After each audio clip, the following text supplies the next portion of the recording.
सिंह सही। प्रणाम प्रणाम प्रणाम प्रणाम प्रणाम प्रणाम। शुरू करें। हाँ सही। पेज नंबर 41, पंचमः सर्गः। राजा दशरथ द्वारा नमस्ते। नमस्कार नमस्कार। कल जैसे आपने पूछा था, मैं वो सुन नहीं पाया था। सोनाली सर ने बताया कि वो लव वाला आपने बताया था कि love is the smallest unit of time and push is the material thing which is the smallest material thing in this world. Exist in the space. Exist in this space. अच्छा। Sense इसका एक जब इसको मैंने first time पढ़ा था तो वाल्मीकि जी ने जब नामकरण किया तो उन्होंने बताया था कि जो कोश जो जमीन में लगते हैं उसका जो नीचे का जो भाग होता है वो भी लव कहलाता है। जो जमीन के अंदर जो भाग होता है उसका वो लव कहलाता है, जो ऊपर वाला है वो कोश कहलाता है। तो जो वाल्मीकि जी ने जो सिलसिले नाम रखा तो उन्होंने किस तरह से इस चीज को समझा होगा? मतलब नहीं, वही है एक्चुअली क्या है कि जो लव और कुश दो अलग नहीं होते हैं कि वो क्या होता है, जुड़वा है कि नहीं? वो जुड़वा है। जुड़वा मतलब क्या है कि स्पेस है कि नहीं? स्पेस का कोई मतलब नहीं है जब टाइम नहीं होता है, और time can not function without space, है कि नहीं? ये दोनों एक दूसरे को साथ जोड़ के ही काम करते हैं, है कि नहीं? अब स्टेज है, कोई ड्रामा करने के लिए नहीं है, कोई डायरेक्टर नहीं है, तो स्टेज ड्रामा क्या होगा, है कि नहीं? स्टेज का कोई मतलब नहीं है। तो ड्रामा करने के लिए डायरेक्टर है, वो स्टेज नहीं है, तो भी कोई मतलब नहीं है। दोनों का बराबरी हिस्सा रहता है, ठीक है ना? So basically, Bhagwan Ram has got kids in the form of his Leela only. I mean, there's a space and there's a time. क्योंकि देखिए भगवान राम जो है कौन है? भगवान विष्णु का अवतार है, ठीक है ना? तो भगवान विष्णु क्या करते हैं कि टोटल स्पेस टोटल टाइम को पकड़ते हैं, है कि नहीं? टोटल टाइम टोटल स्पेस को पकड़ते हैं। और राम जी जो क्या है कि यहाँ पे पैदा हुए हैं, तो इसलिए छोटा स्पेस छोटा टाइम को पकड़ते हैं। ये उसका मनुष्य अवतार में जो उन्होंने जिस टाइम और स्पेस को पकड़ा था, ऐसा छोटा रूप है उसका। छोटा रूप। जी sir, thank you. Okay thank you sir. पंचमः सर्गः। राजा दशरथ द्वारा सुरक्षित अयोध्यापुरी का वर्णन। यह सारी पृथ्वी पूर्व काल में प्रजापति मनु से लेकर अब तक जिस वंश के विजयशाली नरेशों के अधिकार में रही है, जिन्होंने समुद्र को खुदवाया था और जिन्हें यात्रा काल में 60,000 पुत्र घेर कर चलते थे, वे महाप्रतापी राजा सगर जिनके कुल में उत्पन्न हुए, इन्हीं इक्ष्वाकु वंशी महात्मा राजाओं की कुल परंपरा में रामायण नाम से प्रसिद्ध इस महान ऐतिहासिक काव्य की अवतारणा हुई है। हम दोनों आदि से अंत तक इस सारे काव्य का पूर्ण रूप से गान करेंगे। इसके द्वारा धर्म, अर्थ, काम और मोक्ष चारों पुरुषार्थों की सिद्धि होती है। अतः आप लोग दोष दृष्टि का परित्याग करके इसका श्रवण करें। कौशल नाम से प्रसिद्ध एक बहुत बड़ा जनपद है जो सरयू नदी के किनारे बसा हुआ है। वह प्रचुर धन धान्य से संपन्न, सुखी और समृद्धिशाली है। उसी जनपद में अयोध्या नाम की एक नगरी है जो समस्त लोकों में विख्यात है। उस पुरी को स्वयं महाराज मनु ने बनवाया और बसाया था। वह शोभाशालिनी महापुरी 12 योजन लंबी और 3 योजन चौड़ी थी। वहां बाहर के जनपदों में जाने का जो विशाल राजमार्ग था, वह उभय पार्श्व में विविध वृक्षावलियों से विभूषित होने के कारण सुस्पष्टतया अन्य मार्गों से विभक्त जान पड़ता था। सुंदर विभाग पूर्वक बना हुआ महान राजमार्ग उस पुरी की शोभा बढ़ा रहा था। उस पर खिले हुए फूल बिखेरे जाते थे तथा प्रतिदिन उस पर जल का छिड़काव होता था। जैसे स्वर्ग में देवराज इंद्र ने अमरावतीपुरी बसाई थी, उसी प्रकार धर्म और न्याय के बल से अपने महान राष्ट्र की वृद्धि करने वाले राजा दशरथ ने अयोध्यापुरी को पहले की अपेक्षा विशेष रूप से बसाया था। वह पुरी बड़े बड़े फाटकों और किवाड़ों से सुशोभित थी। उसके भीतर पृथक पृथक बाजारें थीं। वहां सब प्रकार के यंत्र और अस्त्र शस्त्र संचित थे। उस पुरी में सभी कलाओं के शिल्पी निवास करते थे। स्तुति पाठ करने वाले सूत और वंशावली का बखान करने वाले मागध वहां भरे हुए थे। स्तुति पाठ करने वाले सूत और वंशावली का बखान करने वाले मागध वहां भरे हुए थे। मागध और सूत का ये दो विभाग है कि नहीं? अच्छा। जो स्तुति करते हैं उसको सूत कहते हैं, और जो वंशावली है कि नहीं को वर्णन करते हैं उसको मागध कहते हैं, इसलिए सूत मागध। Thank you Singh. जैसे सब जगह आता है सूत जी ये कथा का वाचन कर रहे हैं, तो वो सूत जी का ये सूत जी सेम ही है? नहीं, यहाँ पे जो जो राजा लोग होते हैं ना, राजा का पास में हमेशा जब राजा चलते रहते हैं बाहर है कि नहीं, सुबह सुबह उठते हैं। राजा जब उठेंगे तो कोई गाना गाने वाले लोग बाहर गाना गाएंगे है कि उनको टाइम दिया जाता है। अच्छा। तो राजा उठने से है कि आधा घंटा पहले वो शुरू करेंगे है कि, तो उसका गाना सुन के राजा जागेंगे है कि नहीं। तो आप इतने महान राजा है कि नहीं, आप ऐसे ऐसे किए हैं, आपका बड़े ऐसे वंश में पैदा हुए हैं। तो सूत मागध ये दोनों जो क्या करेंगे कि क्रम से राजा महाराजा का स्तुति और उनका वंशावली का गान करेंगे। समझ में? हाँ समझ आ गया। श्लोक संख्या 11। स्तुति पाठ करने वाले सूत। इसीलिए जब ये आती है क्या कहते हैं, जो सीता जी है कि नहीं राम जी को साथ जाते हैं, कहा कि जब राजा बनेंगे तो फिर वो जो सुबह उठेंगे तो है कि नहीं वो मागध और सूत आके ऐसे ऐसे गाएंगे। तो अच्छा लव कुश को बोला नहीं फिर जब वो राजा थे, वो ये रानी थे ना, सीता जी रानी थे और राजा थे, वो जब उठेंगे तो गाएंगे।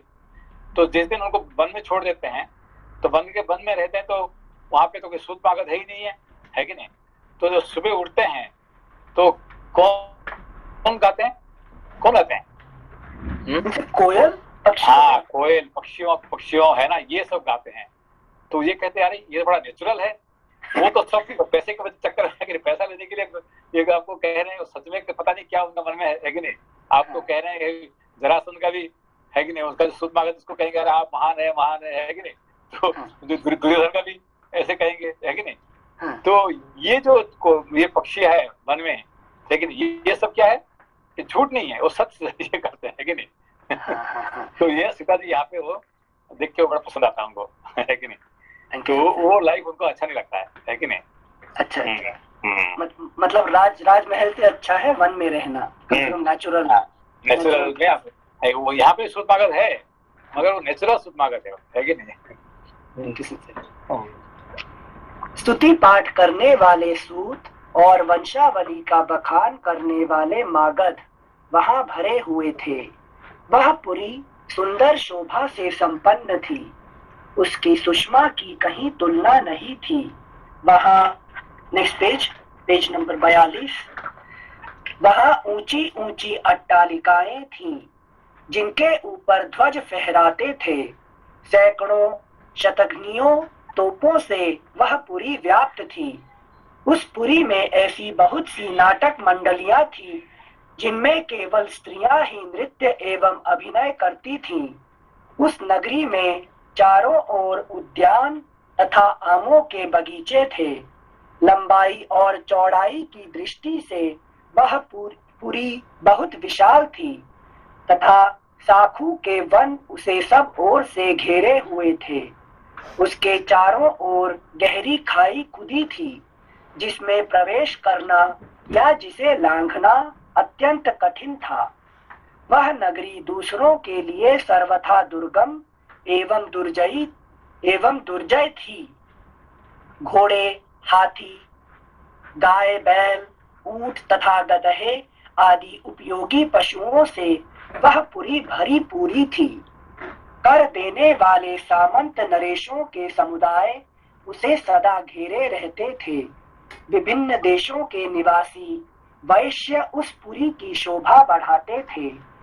वहां के महलों का निर्माण नाना प्रकार के रत्नों से हुआ था। वे गगनचुंबी प्रासाद पर्वतों के समान जान पड़ते थे। उनसे उस पुरी की बड़ी शोभा हो रही थी।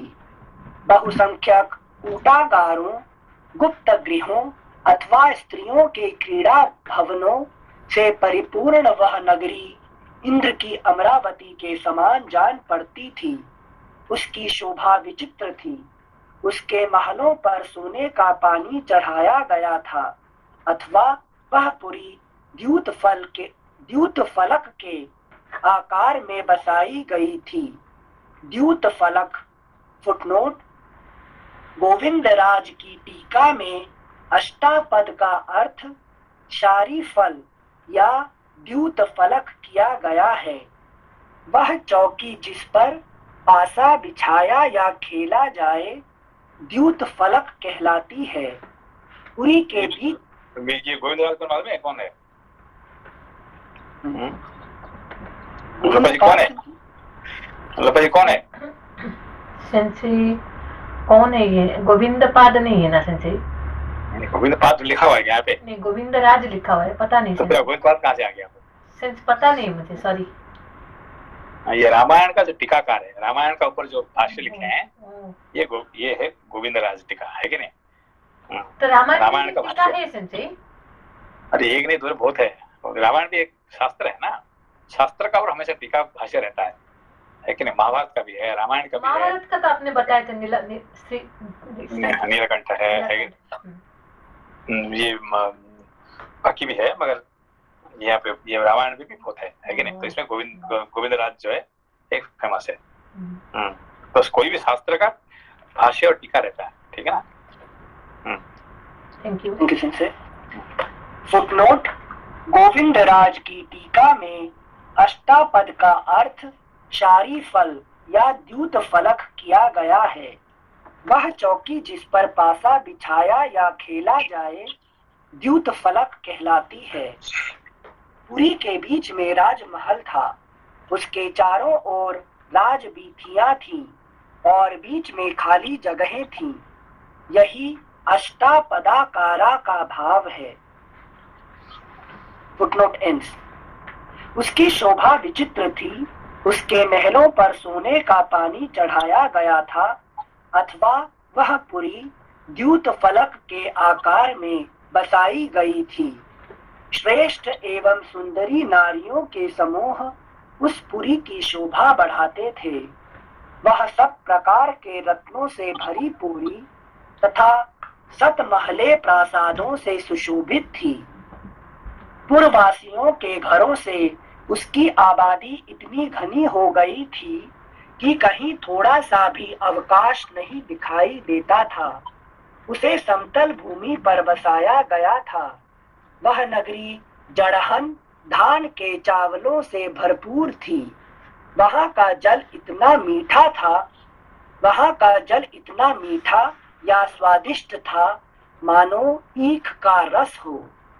भूमंडल की वह सर्वोत्तम नगरी दुंदुभी, मृदंग, वीणा, पड़व आदि वाद्यों की मधुर ध्वनि से अत्यंत गूंजती रहती थी। देवलोक में तपस्या से प्राप्त हुए सिद्धों के विमान की भांति उस पुरी का भूमंडल में सर्वोत्तम स्थान था। वहां के सुंदर महल बहुत अच्छे ढंग से बनाए और बसाए गए थे। उनके भीतरी भाग बहुत ही सुंदर थे। बहुत से श्रेष्ठ पुरुष उस पुरी में निवास करते थे। जो अपने समूह से बिछुड़कर असहाय हो गया हो, जिसके आगे पीछे कोई ना हो, अर्थात जो पिता और पुत्र दोनों से हीन हो, तथा जो शब्द वेधी बाण द्वारा बेधने योग्य हो, अथवा युद्ध से हार कर भागे जा रहे हों, ऐसे पुरुषों पर जो लोग बाणों का प्रहार नहीं करते, जिनके सधे सधाए हाथ शीघ्रता पूर्वक लक्ष्य वेध करने में समर्थ हैं, अस्त्र शस्त्रों के प्रयोग में कुशलता प्राप्त कर चुके हैं, तथा जो वन में गर्जते हुए मतवाले सिंहों, व्याघ्रों और सुअरों को तीखे शस्त्रों से एवं भुजाओं के बल से भी बलपूर्वक मार डालने में समर्थ हैं, ऐसे सहस्रों महारथी वीरों से अयोध्यापुरी भरी पूरी थी। उसे महाराज दशरथ ने बसाया और पाला था। अग्निहोत्री शम दम आदि उत्तम गुणों से संपन्न तथा छहों अंगों सहित संपूर्ण वेदों के पारंगत विद्वान श्रेष्ठ ब्राह्मण 43 उस पुरी को सदा घेरे रहते थे। वे सहस्रों का दान करने वाले और सत्य में तत्पर रहने वाले थे। ऐसे महर्षि कल्प महात्माओं तथा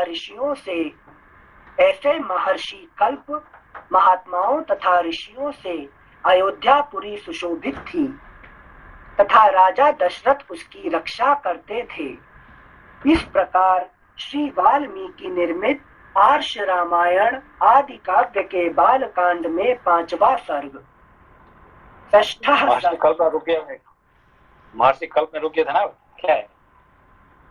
सिंचर हमें लगा वो शब्द अधूरा है ऐसा कुछ, फिर जब दोबारा पढ़े तब ऐसा लगा जैसे ऋषि का नाम है महर्षि कल्प। नहीं, महर्षि कल्प मतलब महर्षि गण का, कल्प होता है अब गण, एक ने ध्वनि, ऐसे ऐसे काफी महर्षि गण, लेकिन महात्माओं और लेकिन तो एक दो महर्षि नहीं, काफी महर्षि थे वहां से। से पकड़ लिया, सिंसे गलती कहाँ कर रहे थे। षष्ठः सर्गः राजा दशरथ के शासन काल में अयोध्या और वहां के नागरिकों की उत्तम स्थिति का वर्णन। उस अयोध्यापुरी में रहकर राजा दशरथ प्रजा वर्ग का पालन करते थे। वे वेदों के विद्वान तथा सभी उपयोगी वस्तुओं का संग्रह करने वाले थे, दूरदर्शी और महान तेजस्वी थे।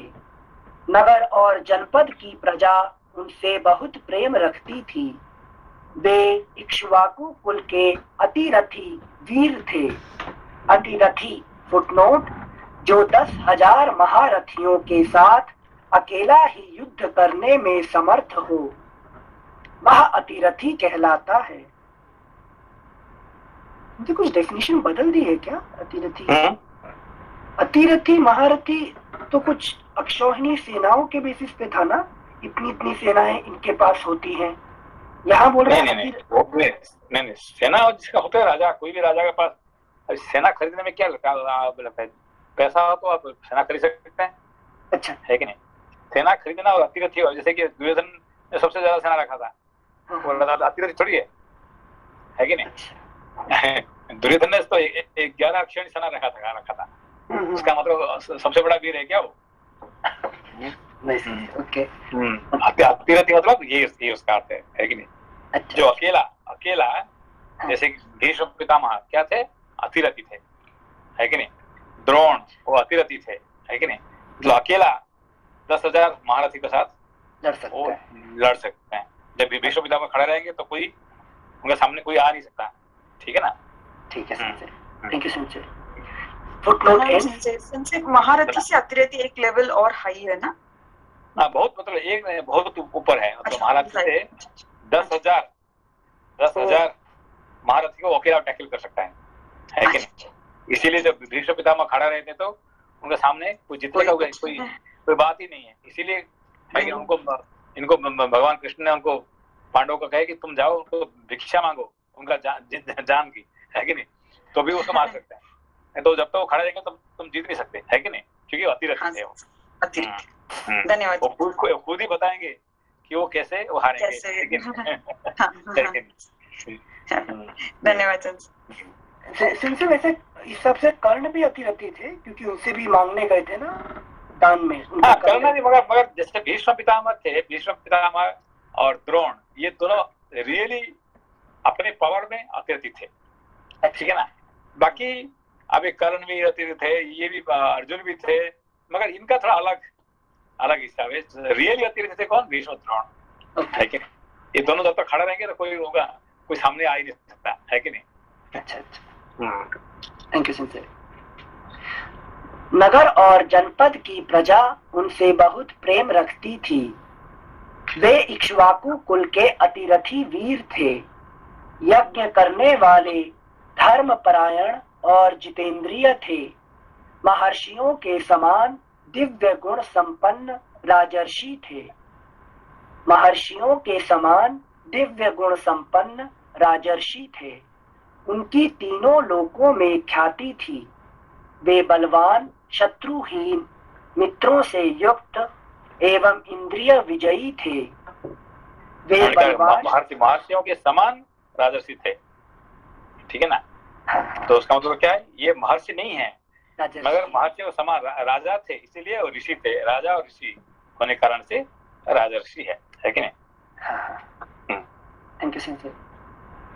महर्षियों के समान दिव्य गुण संपन्न राजर्षि थे। उनकी तीनों लोकों में ख्याति थी।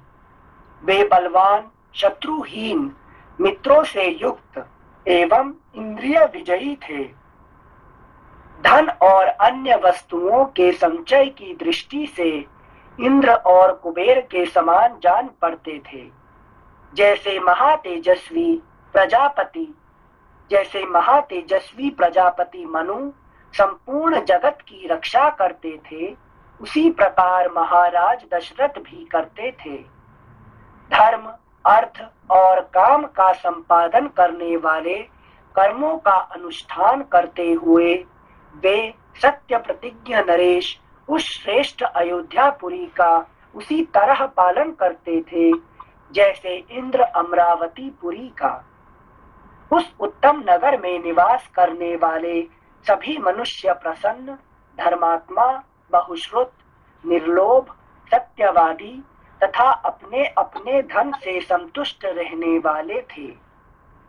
उस श्रेष्ठ पुरी में कोई भी ऐसा कुटुंबी नहीं था जिसके पास उत्कृष्ट वस्तुओं का संग्रह अधिक मात्रा में ना हो, जिसके धर्म, अर्थ और काममय पुरुषार्थ सिद्ध ना हो गए हों, तथा जिसके पास गाय, बैल, घोड़े, धन धान्य आदि का अभाव हो। अयोध्या में कहीं भी कोई कामी, कृपण, क्रूर, मूर्ख और नास्तिक मनुष्य देखने को भी नहीं मिलता था। वहां के सभी स्त्री पुरुष धर्मशील, संयमी, सदा प्रसन्न रहने वाले तथा शील और सदाचार की दृष्टि से महर्षियों की भांति निर्मल थे। वहां कोई भी कुंडल, मुकुट और पुष्पहार से शून्य नहीं था। किसी के पास भोग सामग्री की कमी नहीं थी। कोई भी ऐसा नहीं था जो नहा धोकर साफ सुथरा ना हो, जिसके अंगों में चंदन का लेप ना हुआ हो तथा जो सुगंध से वंचित हो। अपवित्र अन्न भोजन करने वाला, दान न देने वाला तथा मन को काबू में न रखने वाला मनुष्य तो वहां कोई दिखाई ही नहीं देता था। कोई भी ऐसा पुरुष देखने में नहीं आता था जो बाजूबंद, निष्क, स्वर्ण पदक या मोहर तथा हाथ का आभूषण, कड़ा आदि धारण न किए हो। अयोध्या में कोई भी ऐसा नहीं था जो अग्निहोत्र और यज्ञ ना करता हो, जो क्षुद्र, चोर, सदाचार शून्य अथवा वर्ण संकर हो। Next page 44। वहां निवास करने वाले ब्राह्मण सदा अपने कर्मों में लगे रहते, इंद्रियों को वश में रखते, दान और स्वाध्याय करते तथा प्रतिग्रह से बचे रहते थे। वहां कहीं एक भी ऐसा द्विज नहीं था जो नास्तिक, असत्यवादी, अनेक शास्त्रों के ज्ञान से रहित, दूसरों के दोष ढूंढने वाला, साधन में असमर्थ और विद्याहीन हो। उस पुरी में वेद के 6 अंगों को न जानने वाला, व्रतहीन, सहस्रों से कम दान देने वाला, दीन, विक्षिप्त चित्त अथवा दुखी भी कोई नहीं था। अयोध्या में कोई भी स्त्री या पुरुष ऐसा नहीं देखा जा सकता था जो श्रीहीन, रूप रहित तथा राजभक्ति से शून्य हो। ब्राह्मण आदि चारों वर्णों के लोग देवता और अतिथियों के पूजक, कृतज्ञ, उदार, शूरवीर और पराक्रमी थे। उस श्रेष्ठ नगर में निवास करने वाले सब मनुष्य दीर्घायु तथा धर्म और सत्य का आश्रय लेने वाले थे। वे सदा स्त्री पुत्र और पौत्र आदि परिवार के साथ सुख से रहते थे। क्षत्रिय ब्राह्मणों का मुंह जोहते थे। क्षत्रिय ब्राह्मणों का मुंह जोहते थे। वैश्य क्षत्रियों की आज्ञा का पालन करते थे और शूद्र अपने कर्तव्य का पालन करते हुए उपर्युक्त तीनों वर्णों की सेवा में संलग्न रहते थे। इक्ष्वाकु कुल के स्वामी राजा दशरथ अयोध्यापुरी की रक्षा उसी प्रकार करते थे जैसे बुद्धिमान महाराज मनु ने पूर्व काल में उसकी रक्षा की थी।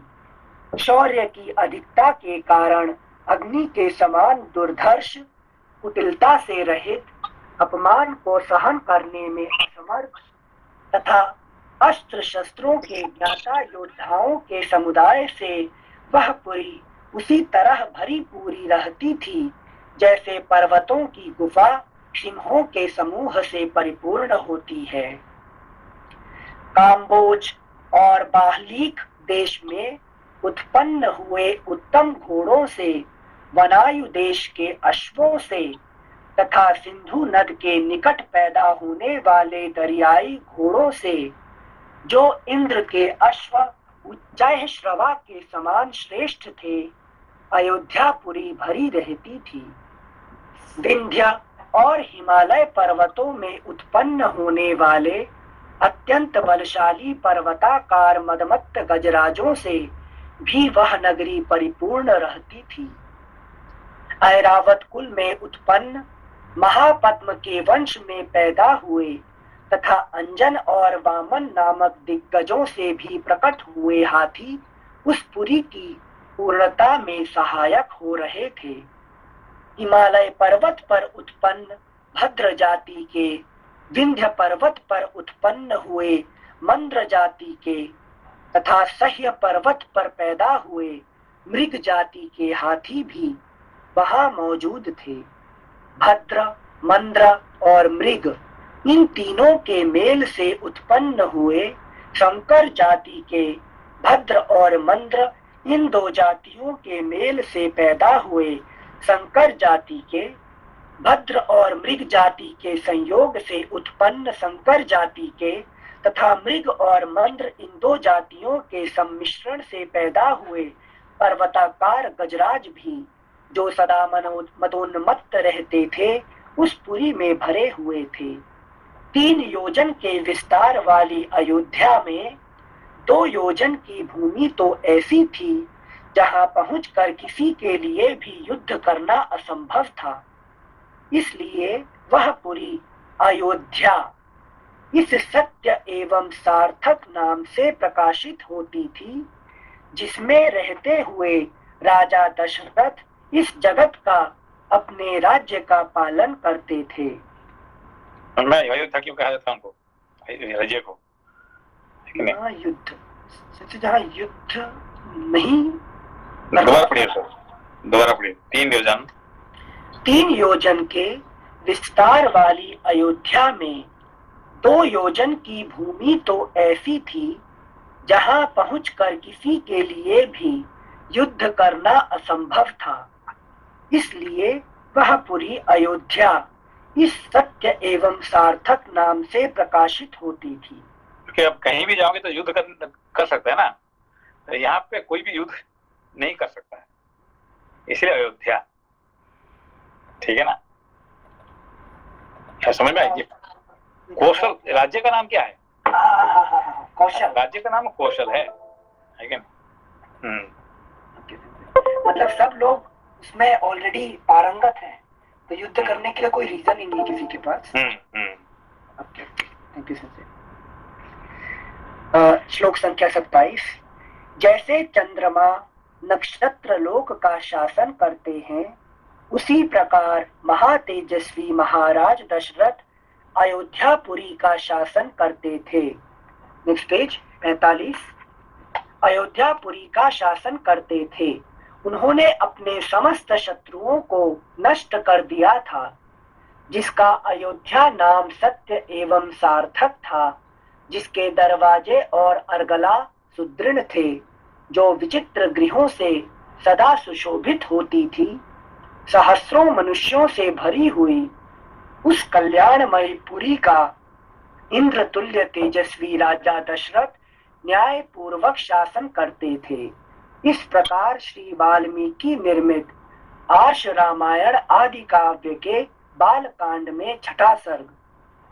जिनसे थोड़ा एक पिछले पेज में ये जो बोले हैं कि 3 योजन के पाठ में 2 योजन में युद्ध करना असंभव है, ये 2 योजन को क्वालिफाई क्यों कर दिए? पूरा 3 योजन को ही क्यों नहीं मिला लिए? नहीं, देखो जैसे शत्रु तो यहाँ पे कौशल राज्य में आ सकते हैं। अयोध्या का जो जैसे कि मान लीजिए कि अभी क्या कहते हैं, अब जो कहते हैं भाई बॉम्बे बोले तो पूरा ही पूरा वहाँ पे नवी बॉम्बे आता है, वहाँ पे ये आता है कि नहीं, तो वो सब थाने आ जाता है वहाँ पे, है कि नहीं, तो वो सब एरिया में आ सकते हैं। मगर वो जहाँ पे जो मेनली जहाँ पे ऑटो रिक्शा का अलाउड नहीं है बॉम्बे का अंदर में, वो वहीं पे ऑटो रिक्शा अलाउड नहीं है, मालूम है आपको बॉम्बे में? यस। जो मेन अंदर में जहाँ ऑटो रिक्शा अलाउड नहीं है, उसका मतलब वहां से मान ले कि ये मेन सिटी है, ये है कि नहीं? समझ गए। अगर युद्ध के लिए ललकारना है तो 2 योजन को बाहर बुलाओ तो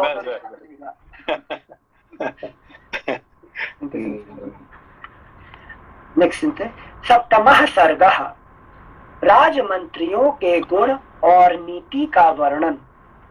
इक्ष्वाकु वंशी वीर महामना महाराज दशरथ के मंत्री जनोचित गुणों से संपन्न 8 मंत्री थे, जो मंत्र के तत्व को जानने वाले और बाहरी चेष्टा देखकर ही मन के भाव को समझ लेने वाले थे। एक बार फिर से पढ़ रहे हैं। इक्ष्वाकु वंशी वीर महामना महाराज दशरथ के मंत्री जनोचित गुणों से संपन्न 8 मंत्री थे, जो मंत्र के तत्व को जानने वाले और बाहरी चेष्टा देखकर ही मन के भाव को समझ लेने वाले थे। मतलब कोई साधारण यहाँ पे जो है कोई साधारण मंत्री नहीं थे, 8 मंत्री थे, मगर सारे मंत्री क्या है कि नहीं, वो सही मंत्र जानते थे। मंत्री मतलब ऐसे हमारे जो मंत्री होता है ना, ये मंत्री नहीं है कि नहीं? जो रियल मंत्र को जानते थे, इसलिए उनका एक नाम क्या है, सुमंत्रा, है कि नहीं? तो इनको मतलब आगे पीछे का बात जो देख सकता है कि नहीं, वही मंत्री कहते हैं। जो मंत्रणा करता है उसने, ये जो मंत्र को जानता है, पूरा टोटली डिफरेंट मीनिंग सेंस है। जो मंत्र के, जब ये मंत्र दृष्टारः वाला चीज नहीं हुआ ना, ये मंत्र को मंत्र दृष्टा, ये मंत्र को एक्चुअली जो एक को देखने वाला और एक को जानने वाला 2 होते हैं, ठीक है ना? अच्छा, देखने वाले ऋषि होते हैं। ऋषि कौन है? जो मंत्र दृष्टा, जो मंत्र को देखने वाले। और ये मंत्री कौन होते हैं? जो मंत्र को जानने वाले, है कि जो मंत्र जानता है और दूसरे को समझा सकता है कि नहीं? तो ये जानते हैं, इसीलिए वो समझा सकते हैं, है कि नहीं? जो सुमंत्र थे, है कि नहीं, वो बताते भाई ये ऐसे ऐसे करो, ऐसे ऐसे करो, है कि नहीं? और राजा उसको मानते थे, है कि नहीं? Thank you sir. इक्ष्वाकु वंशी वीर महामना महाराज इसलिए राम जी क्या बोलते हैं कि मेरा पिताजी को समझाना आसानी है और सुमंत्र जी को समझाना मुश्किल है। हमारे पिताजी दशरथ को समझाना आसानी बात है कि वो मान जाएंगे, और सुमंत्र को बनाना बड़ा मुश्किल है कि नहीं? अच्छा, मतलब दशरथ जी मंत्र नहीं समझते थे? कहाँ बोले थे? याद है जब वो गए थे वहां पे, क्या जानबूझ के दशरथ जी किसको भेजते हैं? सुमंत्र जी को भेजते हैं, जाओ अच्छा, छोड़ के आओ, के लिए। हाँ, रथ पे। हाँ। तो वो जानते थे कि ये जाएंगे तो ये पास करके आ जाएंगे, वापस घुमा पे आके लेके आ जाएंगे, ठीक है ना? हाँ। मगर वो बहुत कोशिश की, इसीलिए वो कहते हैं भाई पिताजी को हराना तो आसानी है, तुम्हें हराना बड़ा मुश्किल है कि नहीं? मगर मैं विनती करता हूँ तुम चला जाओ, है कि नहीं, बस मुझे छोड़ दो। तो फिर असली में वो आ जाते हैं, वापस आ जाते हैं, है कि नहीं? Thank you sir. Thank you sir. Ikshvaku वंशी वीर महामना महाराज दशरथ के मंत्री जनोचित गुणों से संपन्न 8 मंत्री थे, जो मंत्र के तत्व को जानने वाले और बाहरी चेष्टा देखकर ही मन के भाव को समझ लेने वाले थे। बाहरी चेष्टा देखकर ही, मतलब एक आदमी का व्यवहार देख के ही उसको समझ जाते थे ये क्या है, ये क्या सोचता है, इसको बाहर की गतिविधि देख के, चेष्टा मतलब गतिविधि, उसका जो चेष्टा मतलब उसका कार्यकलाप देख के उसको समझ जाते थे ये आदमी कौन है, क्या चाहता है, ठीक है ना? दो क्वालिफिकेशन मिल गई। एक है मंत्र जानते हैं और दूसरा है मन को पढ़ लेते हैं। तो यही नहीं मननाथ आए थे, अपने मन पढ़ भी लेते हैं। Thank you sir. जो मंत्र के तत्व को जानने वाले और बाहरी चेष्टा देखकर ही मन के भाव को समझ लेने वाले थे, वे सदा ही राजा के प्रिय एवं हित में लगे रहते थे, इसीलिए उनका यश बहुत फैला हुआ था। वे सभी शुद्ध आचार विचार से युक्त थे और राजकीय कार्यों में निरंतर संलग्न रहते थे। उनके नाम इस प्रकार हैं: दृष्टि, जयंत, विजय, सुराष्ट्र, राष्ट्रवर्धन, अकोप, धर्मपाल और 8वें सुमंत्र, जो अर्थशास्त्र के ज्ञाता थे।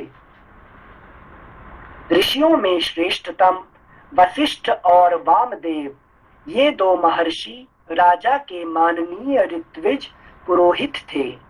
इनके सिवा सुयज्ञ, जाबाली, काश्यप, गौतम, दीर्घायु मार्कंडेय और विप्रवर कात्यायन भी महाराज के मंत्री थे।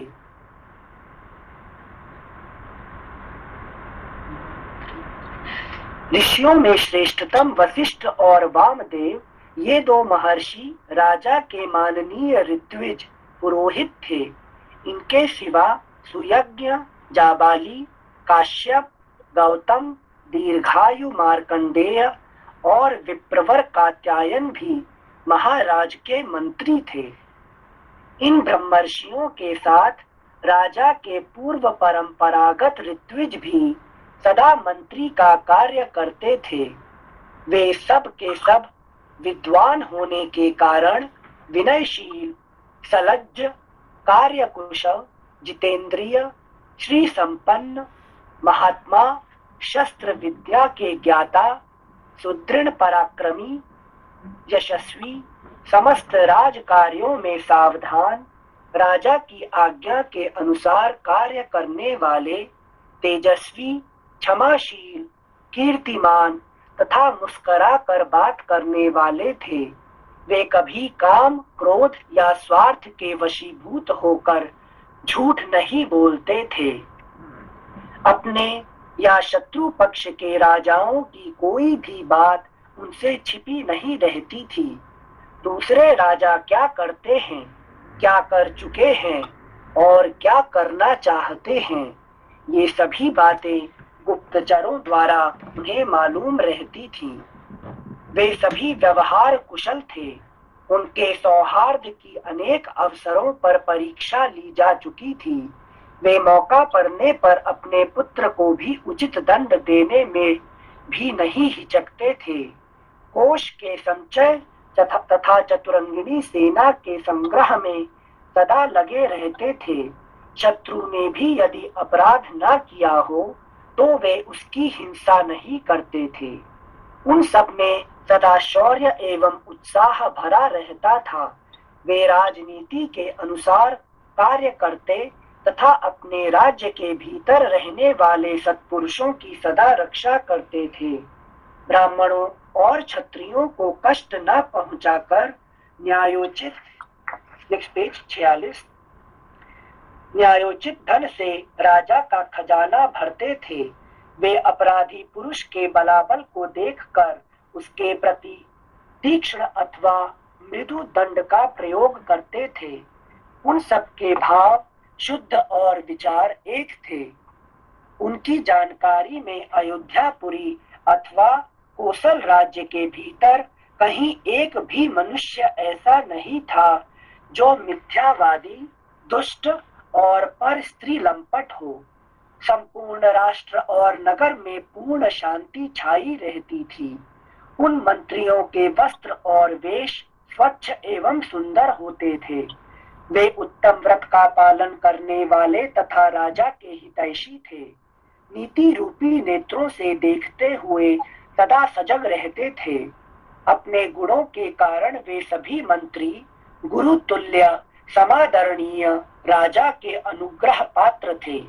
अपने पराक्रमों के कारण उनकी सर्वत्र ख्याति थी। विदेशों में भी सब लोग उन्हें जानते थे। विदेशों में भी सब लोग उन्हें जानते थे। वे सभी बातों में बुद्धि द्वारा भली भांति विचार करके किसी निश्चय पर पहुंचते थे। समस्त देशों और कालों में वे गुणवान ही सिद्ध होते थे, गुणहीन नहीं। संधि और विग्रह के उपयोग और अवसर का उन्हें अच्छी तरह ज्ञान था। वे स्वभाव से संधि विग्रह का अर्थ क्या है? जैसे जोड़ तोड़, किसके साथ संधि कर लो और किसके साथ, ठीक है, शासन की नीति ना। संधि और विग्रह के उपयोग और अवसर का उन्हें अच्छी तरह ज्ञान था। वे स्वभाव से ही संपत्तिशाली, दैवी संपत्ति से युक्त थे। उनमें राजकीय मंत्रणा को गुप्त रखने की पूर्ण शक्ति थी। वे सूक्ष्म विषय का विचार करने में कुशल थे। नीति शास्त्र में उनकी विशेष जानकारी थी तथा वे सदा ही प्रिय लगने वाली बात बोलते थे। ऐसे गुणवान मंत्रियों के साथ रहकर निष्पाप राजा दशरथ उस भूमंडल का शासन करते थे। वे गुप्तचरों के द्वारा अपने और शत्रु राज्य के वृत्तांतों पर दृष्टि रखते थे। प्रजा का धर्म पूर्वक पालन करते थे तथा प्रजा पालन करते हुए अधर्म से दूर ही रहते थे। उनकी तीनों लोकों में प्रसिद्धि थी। वे उदार और सत्य प्रतिज्ञ थे। पुरुष सिंह राजा दशरथ अयोध्या में ही रहकर इस पृथ्वी का शासन करते थे। उन्हें कभी अपने से बड़ा अथवा अपने समान भी कोई शत्रु नहीं मिला। उनके मित्रों की संख्या बहुत थी। सभी सामंत उनके चरणों में मस्तक झुकाते थे। उनके प्रताप से राज्य के सारे कंटक, शत्रु एवं चोर आदि नष्ट हो गए थे। जैसे देवराज इंद्र स्वर्ग में रहकर तीनों लोकों का पालन करते हैं, उसी प्रकार राजा दशरथ अयोध्या में रहकर संपूर्ण जगत का शासन करते थे। उनके मंत्री मंत्रणा को गुप्त रखने तथा राज्य के हित साधन में संलग्न रहते थे। वे राजा के प्रति अनुरक्त, कार्यकुशल और शक्तिशाली थे। जैसे सूर्य अपनी तेजोमयी किरणों के साथ उदित होकर प्रकाशित होते हैं, उसी प्रकार राजा दशरथ उन तेजस्वी मंत्रियों से घिरे रहकर बड़ी शोभा पाते थे। इस प्रकार श्री वाल्मीकि निर्मित आर्ष रामायण आदि काव्य के बाल कांड में 7वां सर्ग। Next page 43। अष्टमः सर्गः। राजा का पुत्र के लिए अश्वमेध यज्ञ करने का प्रस्ताव और मंत्रियों तथा ब्राह्मणों द्वारा उनका अनुमोदन। संपूर्ण धर्मों को जानने वाले महात्मा राजा दशरथ ऐसे प्रभावशाली होते हुए भी पुत्र के लिए सदा चिंतित रहते थे। उनके वंश को चलाने वाला कोई पुत्र नहीं था। उसके लिए चिंता करते करते एक दिन उन महामनस्वी नरेश के मन में यह विचार हुआ कि मैं पुत्र प्राप्ति के लिए अश्वमेध यज्ञ का अनुष्ठान क्यों ना करूं।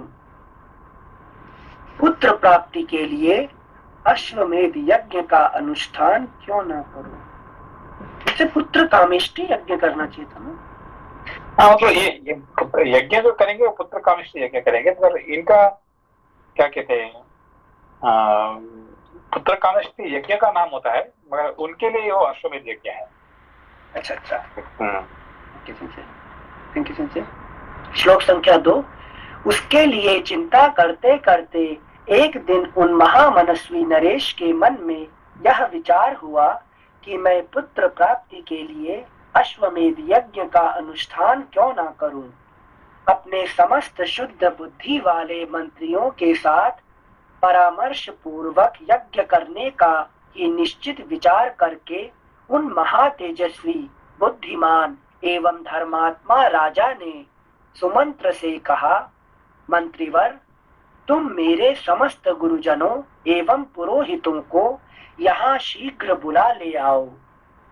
तब शीघ्र मैं आपको जो मैं कहा, जो पुत्र कामेष्टि और अश्वमेध यज्ञ का विवेचना नहीं की, आपने कहा, हमने उसको वैसा ही ले लिया, डिटेल में नहीं गए। देखिए यहाँ पे क्या होता है कि एक जो यज्ञ एक होगा, ठीक है ना, यज्ञ में जो यजमान चाहता है जो यज्ञ जिसके लिए करने के लिए, और पुरोहित जो यज्ञ कराता है कि नहीं, ये दोनों में सोच अलग है। समझ में आपको? एक होता है कि ये पुरोहित क्या कौन सा यज्ञ कराएगा, वो पुत्र कामेष्टि। मगर ये जो यजमान नहीं कहेगा मैं पुत्र कामेष्टि यज्ञ करना चाहता हूँ, वो क्या कहेगा कि मैं अश्वमेध यज्ञ करना चाहता हूँ, है कि नहीं। अभी समझे बात को? अच्छा, एक होता है कि पुरोहित क्या क्या क्या करता है, उद्देश्य से, किस उद्देश्य से, है कि नहीं। अभी जैसे कि अभी भाई हम दान देना चाहते हैं, मैं दान दूंगा, है कि नहीं। तो और असली क्या हम ये दान देता है, मगर वो खुद नहीं कहे मैं दान दे रहा हूँ, है कि नहीं। अरे भाई ये तो भगवान की चीज है, भगवान को दे रहा हूँ, मुझे शर्मिंदा रहे हैं, है कि नहीं। दान क्या दे रहा हूँ, है कि नहीं। तो अपने को मैं दान दूंगा ये नहीं है कि नहीं। मैं तो बस भगवान की चीजें भगवान को, है कि नहीं, वापस कर रहा हूँ, है कि नहीं। मैं कौन हूँ दान देने वाला, है कि नहीं। मगर यजमान क्या क्या कहता है, ये जो पुरोहित क्या कहता है, यार उसने दान दे रहे हैं, महाराज ने आज दान दे रहे हैं, है कि नहीं। तो एक पुत्र कामेष्टि यज्ञ किसके लिए हुआ है कि पुरोहित के लिए, पुरोहित के हिसाब से। हाँ, और राजा के हिसाब से वो क्या कर रहे हैं, अश्वमेध यज्ञ, है कि नहीं। थैंक यू संजय, आप रिलेट कर पाए। वो यज्ञ कराए थे वशिष्ठ जी, और होता की गलती से राजा को लड़का चाहिए था, लेकिन लड़की इला पैदा हो गई थी। तो यजमान की इच्छा कुछ और, लेकिन होता जो कुछ भी आहुति डाली जिस भी निहित से, उसी का फल मिला। मगर उनका मन में क्या बैठा हुआ कि मुझे, लेकिन ये राज्य चलाने के लिए पुत्र चाहिए, और मैं पुत्र कामेष्टि यज्ञ में करूंगा, ये नहीं है। पुत्र कामेष्टि यज्ञ ये पुरोहित करेंगे। ठीक है संजय। श्लोक संख्या 3 और 4। अपने समस्त शुद्ध बुद्धि वाले मंत्रियों के साथ परामर्श पूर्वक यज्ञ करने का ही निश्चित विचार करके उन महातेजस्वी बुद्धिमान एवं धर्मात्मा राजा ने सुमंत्र से कहा, मंत्रीवर, तुम मेरे समस्त गुरुजनों एवं पुरोहितों को यहाँ शीघ्र बुला ले आओ। तब शीघ्रता पूर्वक पराक्रम प्रकट करने वाले सुमंत्र तुरंत जाकर उन समस्त वेद विद्या के पारंगत मुनियों को वहां बुला लाए। सुयज्ञ, वामदेव, जाबाली, काश्यप, कुल पुरोहित वशिष्ठ तथा और भी जो श्रेष्ठ ब्राह्मण थे, उन सब की पूजा करके धर्मात्मा राजा दशरथ ने धर्म और अर्थ से युक्त यह मधुर वचन कहा। महर्षियों, मैं सदा पुत्र के लिए विलाप करता रहता हूँ। उसके बिना इस राज्य आदि से मुझे सुख नहीं मिलता। अतः मैंने यह निश्चय किया है कि मैं पुत्र प्राप्ति के लिए अश्वमेध द्वारा भगवान का यजन करूं। मेरी इच्छा है कि शास्त्रोक्त विधि से इस यज्ञ का अनुष्ठान करूं। अतः किस प्रकार मुझे मेरी मनोवांछित वस्तु प्राप्त होगी, इसका विचार आप लोग यहाँ करें। राजा के ऐसा कहने पर वशिष्ठ आदि सब ब्राह्मणों ने बहुत अच्छा कहकर उनके मुख से कहे हुए पूर्वोक्त वचन की प्रशंसा की।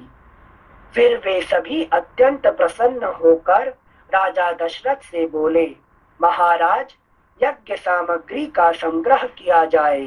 भूमंडल में भ्रमण के लिए यज्ञ संबंधी अश्व छोड़ा जाए तथा सरयू के उत्तर तट पर यज्ञ भूमि का निर्माण किया जाए। तुम यज्ञ द्वारा सर्वथा अपनी इच्छा के अनुरूप पुत्र प्राप्त कर लोगे, क्योंकि पुत्र के लिए तुम्हारे हृदय में ऐसी धार्मिक बुद्धि का उदय हुआ है। ब्राह्मणों का यह कथन सुनकर राजा बहुत संतुष्ट हुए। हर्ष से उनके नेत्र चंचल हो उठे। वे अपने मंत्रियों से बोले, गुरुजनों की आज्ञा के अनुसार यज्ञ की सामग्री यहाँ एकत्र की जाए। शक्तिशाली वीरों के संरक्षण में उपाध्याय सहित अश्व को छोड़ा जाए। सरयू के उत्तर तट पर यज्ञ भूमि का निर्माण हो। शास्त्रोक्त विधि के अनुसार क्रमशः शांति कर्म का विस्तार किया जाए, जिससे विघ्नों का निवारण हो। यदि इस श्रेष्ठ यज्ञ में कष्टप्रद अपराध बन जाने का भय न हो तो सभी राजा इसका संपादन कर सकते हैं, परंतु ऐसा होना कठिन है, क्योंकि विद्वान ब्रह्म राक्षस यज्ञ में विघ्न डालने के लिए छिद्र ढूंढा करते हैं।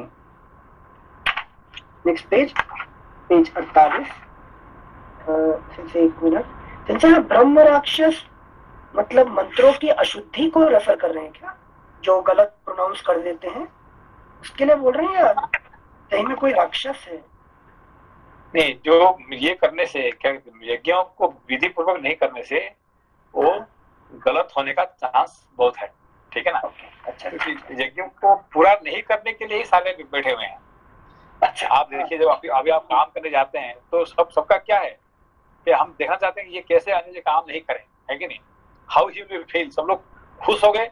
अब अच्छे कर्म करने से खुश होंगे कि आप बुरा काम करने से खुश होंगे, है कि नहीं? They will be very happy you fail. देखो फेल हो गया ना, है कि नहीं? कोई काम का नहीं है ना, है कि नहीं? उन्होंने बहुत अच्छा कर्म किया, उन्होंने बहुत ये किया, उन्होंने नाम किया, तो फिर तो लोग दुखी हो जाएंगे, है कि नहीं? तो ये ब्रह्म राक्षस जो है, ये सब कौन है कि आपका कर्म, है कि नहीं, नष्ट हो जाए, अच्छे ना हो, है कि नहीं? ओके, थैंक यू सिंसे। और यही सिंसे हमेशा यज्ञ के टाइम पे, मतलब जब भी अच्छा कर्म करने जाएंगे, कोई भी अच्छे कर्म करो, आपको सब ब्रह्म राक्षस ही मिलेंगे कि जो कि आप चाहते हैं कि भाई ये फेल कैसे होगा। लेकिन बहुत सारे लोग बैठे हुए आपके सामने, क्या है उनका मतलब ये है कि भाई how this fellow will feel. ताली बजाएंगे तब कब, जब आपने अच्छा ये देखो आखिर में हम जानते थे तो कोई काम का नहीं कर पाएगा, बड़ी बड़ी डिंग मार के चला गया, क्या कहीं कुछ नहीं किया, है कि नहीं? तो उसको कहते ब्रह्म राक्षस, है कि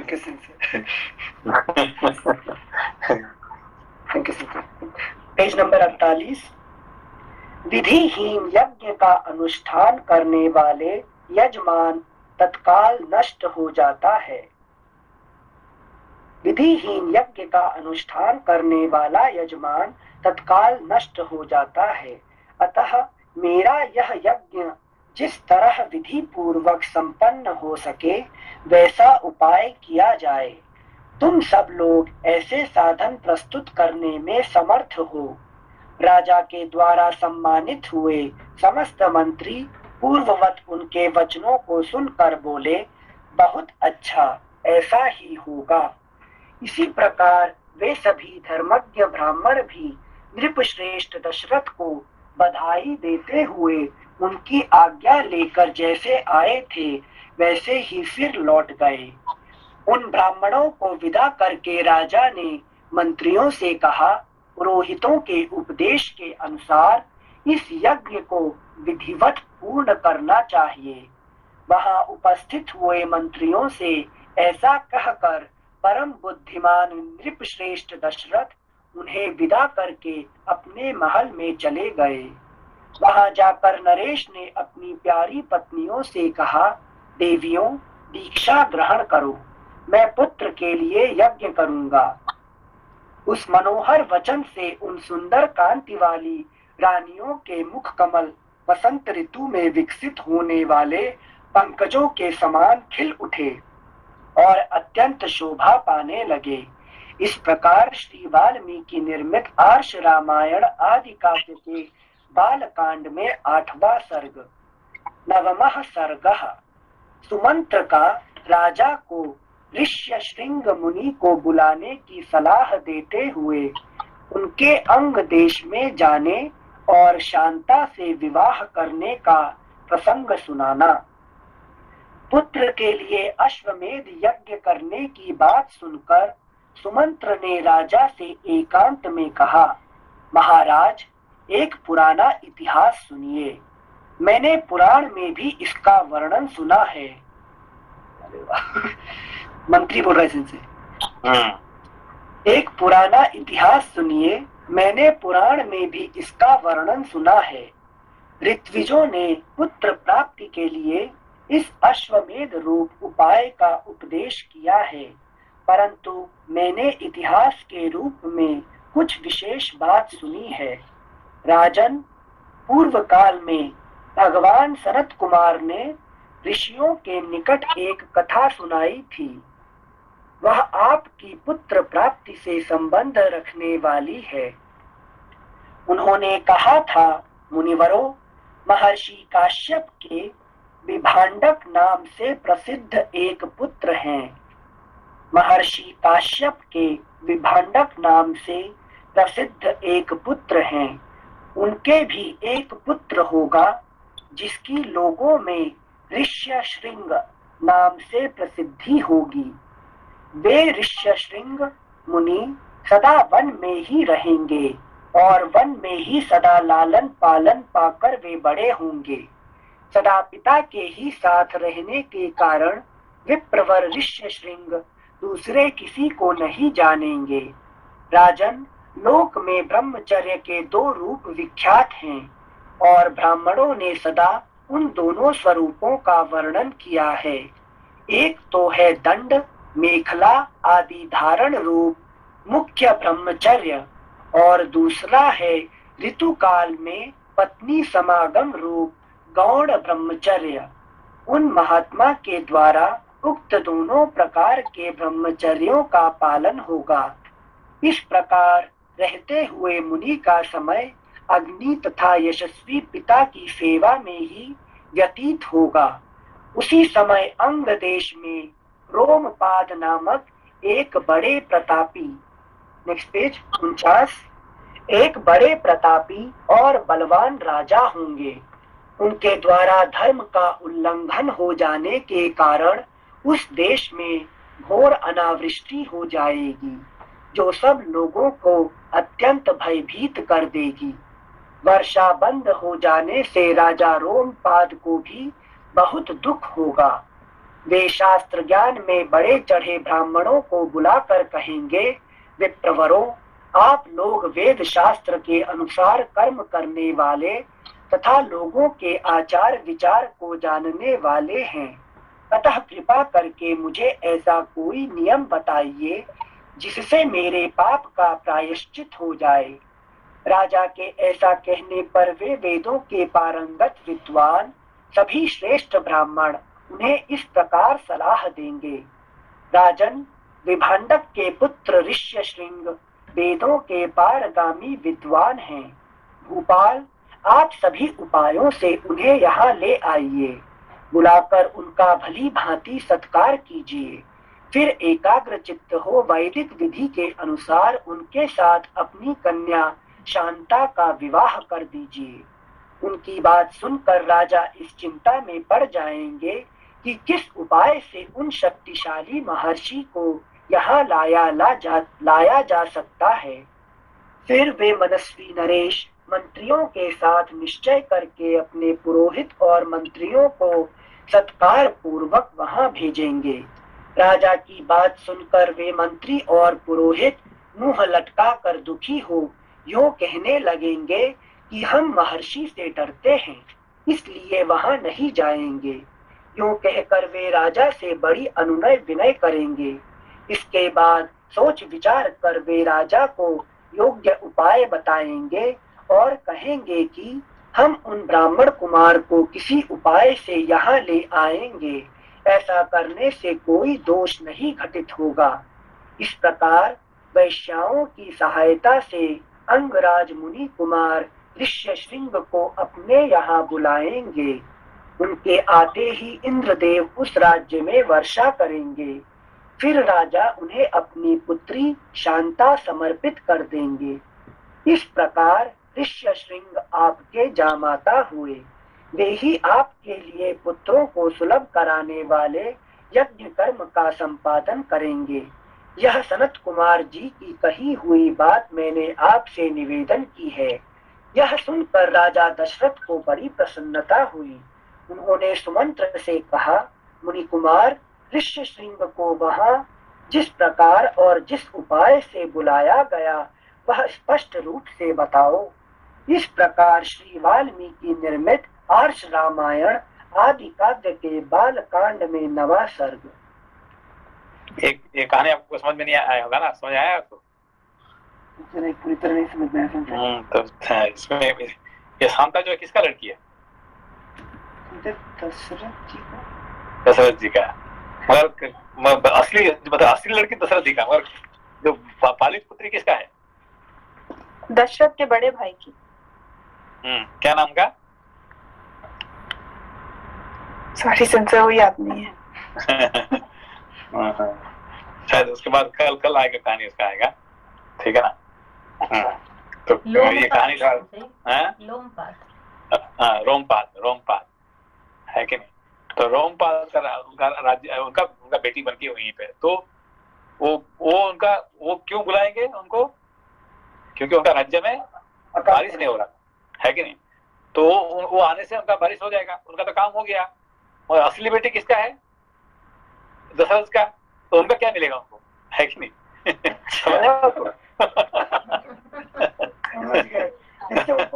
एक बार बारिश मिली तो एक भर की बारिश बुक कर बस है कि नहीं?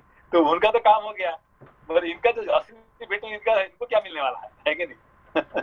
ये उनको ये शांता क्या दशरथ और कौशल्या की बेटी थी क्या? और ये तो बहुत आगे का बात आ जाएगा फिर, क्योंकि हम लोग हमेशा रोमपाद की कहानी पढ़ते हैं, बट सुनते हैं कि दशरथ की पुत्री है, बट किसकी पुत्री है वो उसके बारे में नहीं आता है ना। ये कौशल्या का बेटी, क्योंकि शांत है कि नहीं, ये जो है कि राम और शांति, ये दोनों कौशल्या का ही बेटी हो सकती है कि नहीं? ठीक है, ओके। नमस्कार। नमस्कार। नमस्कार।